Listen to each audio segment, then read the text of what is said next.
आपकी हेल्थ के एक बहुत बड़े पैमाने पर, जी हाँ, आज समग्र सेहत को बेहतर बनाने के 3 सिंपल उपाय मैं आपको बताऊंगी, 3 सिंपल से समाधान। और इसके साथ साथ स्वास्थ्य को जानेंगे, हम पहचानेंगे, यानी स्वास्थ्य की सही परिभाषा समझेंगे। तो देखिए, स्वास्थ्य की सही परिभाषा को समझने के लिए पहले हमें यह समझना होगा कि हम एक स्वस्थ व्यक्ति हैं कि नहीं है। अब इसको लेकर भी तो हमारी विचारधारा अलग हो सकती है। यहाँ पर अलग अलग व्यक्ति हमारे साथ जुड़े हैं। किसी की विचारधारा होगी कि मैम मैं अपने आप को स्वस्थ मानता हूँ लेकिन मेरे पैमाने ये हैं। कोई व्यक्ति कहेगा मैम मैं अपने आप को अस्वस्थ मानता हूँ और मेरे पैमाने ये हैं। हो सकता है कि आप सभी के पैमानों में एक रूपता नहीं हो। कोई व्यक्ति फिजिकल हेल्थ को ही सिर्फ अपनी हेल्थ का हिस्सा मानता है और कोई व्यक्ति सिर्फ मानसिक स्वास्थ्य को, या फिर आज सिर्फ मानसिक स्वास्थ्य तक ही उनकी बात टिकी रहती है। तो यहाँ पर कहीं ना कहीं हमें समझना है, स्वास्थ्य की परिभाषा को समझते हुए, उसके सही पैमानों को जानते हुए आज अपने स्वास्थ्य को समझना है और इस पर काम करना है, राइट। तो उसके पैमानों को समझने के लिए आज मैं आपको पहले तो सिंपल सी एक स्वास्थ्य की परिभाषा समझाना चाहूंगी। WHO के माध्यम से, विश्व स्वास्थ्य संगठन के माध्यम से स्वास्थ्य की परिभाषा दी गई और उन्होंने कहा स्वस्थ व्यक्ति आखिर किनको कहा जाता है।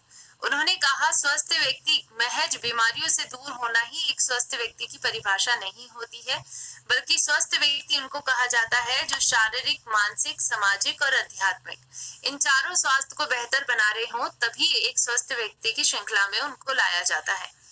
अब सोचिए हम कहाँ इन चारों श्रृंखलाओं के ऊपर बात कर रहे हैं। आज तो कई लोग फिजिकल हेल्थ को ही बेहतर नहीं बना पा रहे हैं। तो आज हमें पहले तो फिजिकल हेल्थ को बेहतर बनाना है, राइट। फिर हमें अपनी मेंटल, सोशल और इमोशनल, स्पिरिचुअल, इन सभी हेल्थ को बेहतर बनाना है। तो आइए पहले हम देखते हैं कि शारीरिक स्वास्थ्य क्या है और इसके क्या सही पैमाने हैं, जिसके बेसिस पर आप चेक कर सकते हैं कि आप एक हेल्दी व्यक्ति की कैटेगरी के अंदर आते हैं या नहीं आते हैं।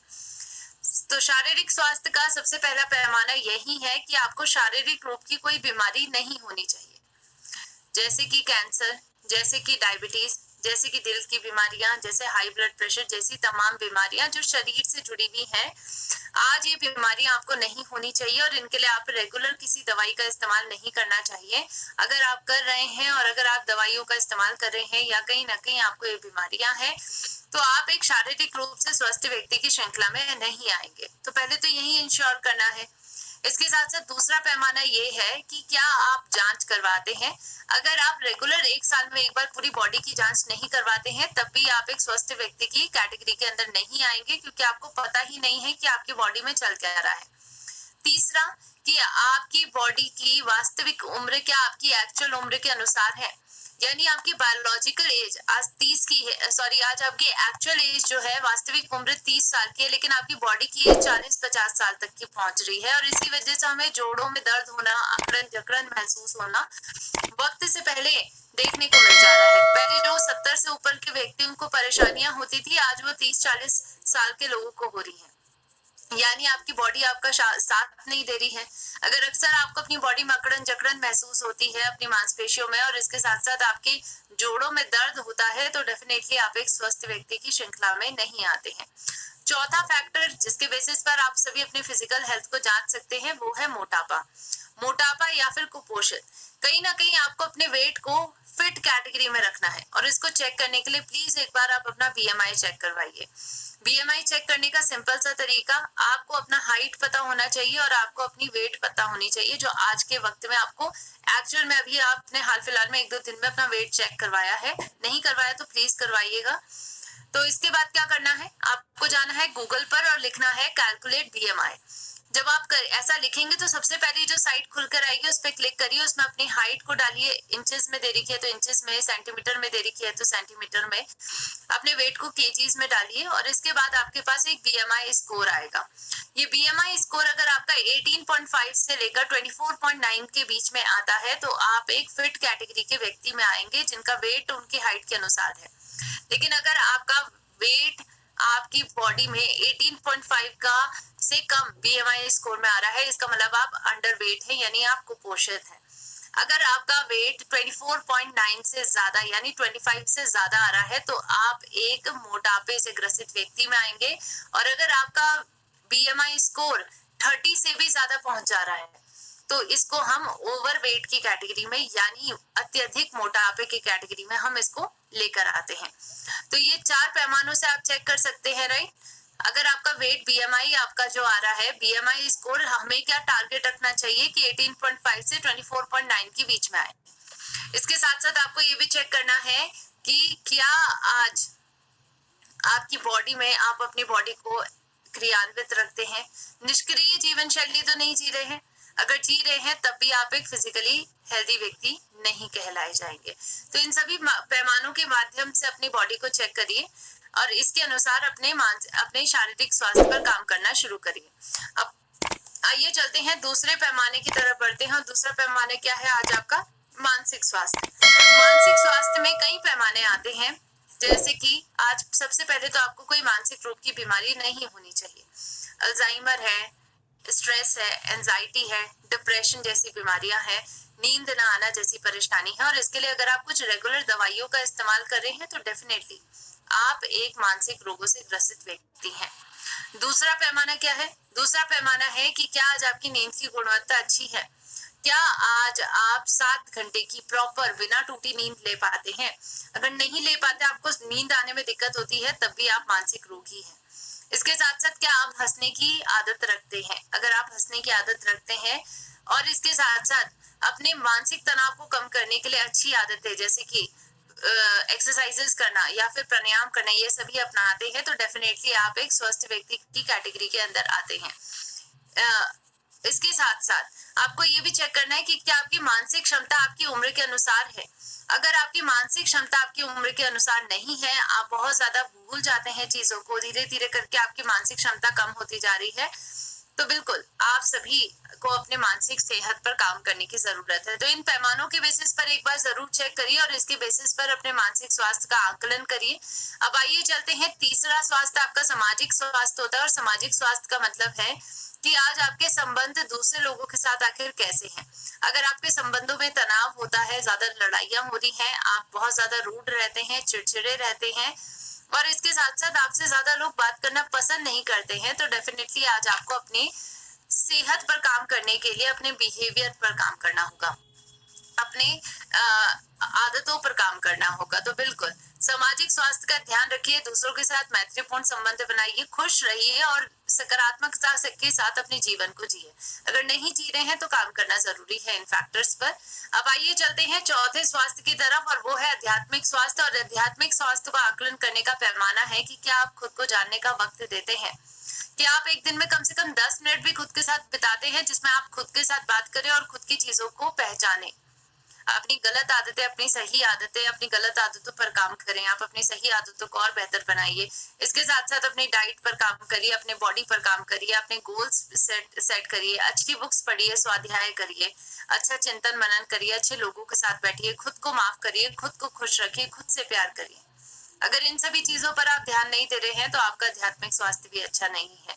तो इन चारों पैमानों के बेसिस पर प्लीज एक बार अपनी हेल्थ को चेक करिए, और अगर आपको लगता है कि इनमें से कई पैमाने हैं जिस पर आपको काम करने की जरूरत है, तो डेफिनेटली काम करिए, क्योंकि आज सेहत खराब हो रही है। कई लोग आज दवाइयों पे निर्भर हो रहे हैं और इस बात को समझ नहीं पा रहे हैं कि दवाइयां आपको स्वस्थ बनाने में आपकी मदद नहीं करेगी, क्योंकि दवाइयों का काम सिर्फ राहत दिलाना है। और इसी भूलवश हम रह जाते हैं कि आज शायद राहत मिल रही है तो आगे चलकर बीमारी खत्म हो जाए, पर ऐसा नहीं हो पाता है। और इसीलिए ओलिवर वेंडल होम जाने माने डॉक्टर कहते हैं कि अगर हम दवाइयों को डॉक्टर समुद्र में फेंक देते हैं तो ये हमारे मरीजों के लिए बहुत अच्छा है, लेकिन ये हमारे उन मछलियों के लिए बहुत बेकार होगा जो उस समुद्र का हिस्सा है। तो आज अपनी बीमारी की जड़ों पर काम करना प्लीज स्टार्ट करिए, क्योंकि अगर आप ऐसा करेंगे तभी आप अपने आप को रोग मुक्त पाएंगे। तो अगर आप जड़ों पर काम करना चाहते हैं अपनी बीमारियों के, तो आइए जानेंगे सीढ़ी दर सीढ़ी अपनी सेहत को बेहतर बनाने के कुछ प्रयास करेंगे। और आज उन्हीं प्रयासों में सबसे पहला प्रयास है जो आपकी समग्र सेहत पर काम करता है, वो है सुपर पावर ऑफ स्माइल। हंसना जरूरी है, मुस्कुराना जरूरी है, लेकिन हम अक्सर इसकी पावर को भूल जाते हैं। मैं आपको बताना चाहूंगी, अगर आप हंसते हैं, मुस्कुराते हैं, तो इसकी वजह से आपकी बॉडी में क्या होता है, आपके ब्रेन के माध्यम से 4 प्रकार के न्यूरोट्रांसमीटर्स की मात्रा को बढ़ाया जाता है। डोपामिन, एंडोर्फिन, सेरोटोनिन, ऑक्सीटोसिन, यानी डोज की मात्रा आपको याद कराने के लिए निमोनिक में देना चाहूंगी DOSE। डी का मतलब है डोपामीन, ओ का मतलब है ऑक्सीटोसिन, एस का मतलब है सेरोटोनिन और ई का मतलब है एंडोर्फिन। डोज की डोज मिलती है जब आप हंसने की डोज लेते हैं। तो हर दिन 10 सेकंड खुलकर हंसना है। खुलकर हंसने का मतलब क्या है? आपने देखा होगा ना कि जैसे रावण हंसता है, बिल्कुल वैसे ही हंसना है। आपने देखा होगा ना कि लोग पार्क में हंसते हैं, वैसे ही आपको हंसना है। तो बिल्कुल हंसिए, मुस्कुराइए 10 सेकंड। और आइए चलते हैं दूसरी आदत की तरफ बढ़ते हैं, और दूसरी आदत है प्रतिदिन एक्सरसाइज करना। देखिए, अगर हम रामबाण इलाजों की बात करें तो उनमें से एक एक्सरसाइज भी है जो आपकी पूरी बॉडी पर काम करती है, आपकी पूरी बॉडी को फिट और हेल्दी बना के रखती है। तो प्लीज एक्सरसाइज करिए डेली बेसिस पर। आपको 40 मिनट एक्सरसाइज, 20 मिनट प्राणायाम करने की आदत होनी चाहिए और इसके माध्यम से अपनी सेहत को बेहतर बनाना है। अब आइए चलते हैं तीसरी आदत की तरफ बढ़ते हैं, और ये तीसरी आदत है रिजल्ट ओरिएंटेड अप्रोच। अगर आप इसको अपनाते हैं तो आप अपनी सेहत पर काम करेंगे और प्राकृतिक तरीके से बीमारी की जड़ों पर काम करेंगे। और प्रकृति ने एक ऐसा ही तोहफा हमें दिया है, इसका नाम है गामा ओरिजिनॉल। ये क्या है गामा ओरिजिनॉल? बेसिकली भूरे चावल की भूरी परत, जिसको हम राइस ब्रान कहते हैं, इसके माध्यम से एक शक्तिशाली कुदरती एंटीऑक्सीडेंट निकाला गया है। और आज इसके माध्यम से हमें बहुत सारे फायदे मिल रहे हैं, और इसीलिए तो हम इसको रामबाण इलाज कहते हैं, कलयुग की संजीवनी बूटी कहते हैं। और अगर साइंस में बात करें तो इसको हम एक न्यूट्रास्यूटिकल कहते हैं, यानी एक ऐसा पोषण है जिसके बहुत सारे स्वास्थ्य संबंधी लाभ आपको मिलते हैं। जापान की सरकार ने तो इसको थेरेपेटिक कैटेगरी के अंदर रखा है, यानी एक ऐसा पोषण है जिसके बहुत सारे लाभ आपको मिलेंगे और इसके माध्यम से उपचार करने में आपकी मदद करेगा। तो थेरेपेटिक कैटेगरी के अंदर गामा ओरिजिनॉल को जापान की सरकार ने रखा है। गामा ओरिजिनॉल को इवन अन्य देशों की सरकारों ने मान्यता भी दी है कि एक बेहतर एंटी अल्सर एजेंट है, एंटी एंजाइटी एजेंट है, चिंता तनाव को कम करता है, नेचुरल हेल्थ प्रोडक्ट है। ये बात कनाडा की सरकार कहती है। और इसके साथ साथ भारत की सरकार क्या कहती है कि एक न्यूट्रास्यूटिकल है, यानी एक ऐसा पोषण है जिसके बहुत सारे स्वास्थ्य संबंधी लाभ आपको मिलते हैं, और इसीलिए इसका इस्तेमाल करना आज हमारे लिए बेहद जरूरी है। आज अंतरराष्ट्रीय मार्केट में चेक करेंगे तो बहुत महंगे दामों में गामा ओरिजिनॉल को सेल किया जाता है, 2000 से 5000 तक की रेंज में। लेकिन भारत में इसको अफोर्डेबल कैटेगरी के अंदर लाया गया है ताकि भारत का हर व्यक्ति इसका इस्तेमाल कर सके और आज इसके माध्यम से अपने आप को सेहतमंद बना सके। सोचिए, महज 480 की डीपी प्राइस पर गामा ओरिजिनॉल आपको मिलता है भारत में, तो एक 10 गुना कम दाम में बेहतर क्वालिटी क्वांटिटी का प्रोडक्ट मिल रहा है। क्यों ना इसका इस्तेमाल करें। ओरिजिनॉल के लाभ के ऊपर बात करें तो आज इसके लाभ ही लाभ मिलते हैं। कोलेस्ट्रॉल को कम करता है, सूजन की रोकथाम में मदद करता है, हाइपोथायराइडिज्म, शुगर जैसी तमाम बीमारियों पर ये काम कर रहा है, और इसीलिए गामा ओरिजिनॉल का इस्तेमाल करना हमारे लिए बेहद जरूरी हो चुका है। आज स्वास्थ्य संबंधी लाभ इसके बहुत सारे मिलते हैं। क्लिनिकल ट्रायल इस पर ऑलरेडी हो चुके हैं, भारत में पहली बार ये उपलब्ध है हेल्थ गार्ड गामा ओरिजिनॉल। और इवन भारत के टॉप 25 इनोवेटिव उत्पादों में भी इसको शामिल किया गया है और भारत की सरकार के द्वारा मान्यता प्रदान की गई है। तो डेफिनेटली इसका इस्तेमाल करना है, जिसको आज भारत की सरकार भी मान्यता दे रही है। लेकिन आज वो सभी लोग मान्यता दे रहे हैं जो इसका इस्तेमाल करके अपने आप को स्वस्थ बना चुके हैं। लोगों की कहानियां, लोगों की जुबानियों से आप सुन सकते हैं कि भारत के लाखों लोग हैं जिन्होंने गामा के माध्यम से आज वो जीवन पाया है जिसकी वो कल्पना करते थे। वो स्वस्थ जीवन पा चुके हैं, एक रोग मुक्त जीवन पा चुके हैं। अगर आपके मन में ये प्रश्न है कि मैम क्या गामा की सलाह डॉक्टर्स देते हैं, तो बिल्कुल डॉक्टर्स द्वारा रेकमेंडेड ये प्रोडक्ट है। डॉक्टर राहुल भार्गव कहते हैं कि कैंसर से बचाता है, डॉक्टर संजय चुक कहते हैं सूजन को कम करता है, डॉक्टर नवजीत तालुकदार सर कहते हैं शुगर के मरीजों के लिए फायदेमंद है, डॉक्टर शैलेश साहे सर कह रहे हैं कि बहुत सारी बीमारियों पर काम करता है, डॉक्टर रविंद्र गुप्ता कहते हैं कि पेट और लीवर की बीमारियों पर काम करता है, डॉक्टर प्रवीण गुप्ता कहते हैं कि न्यूरो की बीमारियों पर काम करता है, और डॉक्टर मांझी चंद्रा कहती हैं कि दिल की बीमारियों पर काम करता है और सुपर एंटीऑक्सीडेंट है। तो क्यों ना इसका इस्तेमाल करें हम, जिसको डॉक्टर्स रेकमेंड कर रहे हैं। ऑल इन वन प्रोडक्ट है जो आपकी पूरी सेहत का ध्यान रखेगा और आज आपको शारीरिक, मानसिक, सामाजिक और आध्यात्मिक सारे स्वास्थ्य की वृद्धि करने में आपकी मदद करेगा। अब इस्तेमाल कैसे करना है? बहुत सिंपल तरीका है। पहले गामा, फिर खाना। नाश्ता खाने से पहले गामा ओरिजिनॉल की एक कैप्सूल थोड़े से पानी के साथ लीजिए, फिर नाश्ता खाइए और रात के खाने से पहले इसकी दूसरी कैप्सूल लेनी है। अगर अस्वस्थ व्यक्ति हैं आप और किसी प्रकार की बीमारियों से ग्रसित है तो ऐसे केसेस में आपको 4 से 6 कैप्सूल प्रतिदिन लेनी है, खाना खाने से पहले और अपनी दवाइयों के साथ लेनी है। यानी अगर आपकी एलोपैथिक दवाइयां चल रही हैं, आयुर्वेदिक है या होम्योपैथिक है, इनको रोकना नहीं है, इसके साथ साथ गामा लेना है। एक एक महीने में जांच करवानी है ताकि दवाइयों की डोजेस को मेंटेन किया जा सके, और खाना खाने से पहले गामा ओरिजिनॉल की 2 कैप्सूल सुबह, 2 कैप्सूल शाम आपको लेनी है। एक्सट्रीम केसेस कैंसर है, पैरालिसिस है, इसमें 2 गामा की डोजेस सुबह, 2 दोपहर और 2 शाम को लेनी है। तो आज गामा ओरिजिनॉल क्या आपकी डाइट का हिस्सा होना चाहिए? बिल्कुल होना चाहिए, और आज इसके माध्यम से आप सभी अपनी सेहत को बेहतर बना सकते हैं। अब सेहत पर बात हो रही है तो कैसे हम बोल सकते हैं खाद्य तेल को, क्योंकि खाद्य तेल तो हमारे खाने का एक सबसे अभिन्न हिस्सा है, राइट।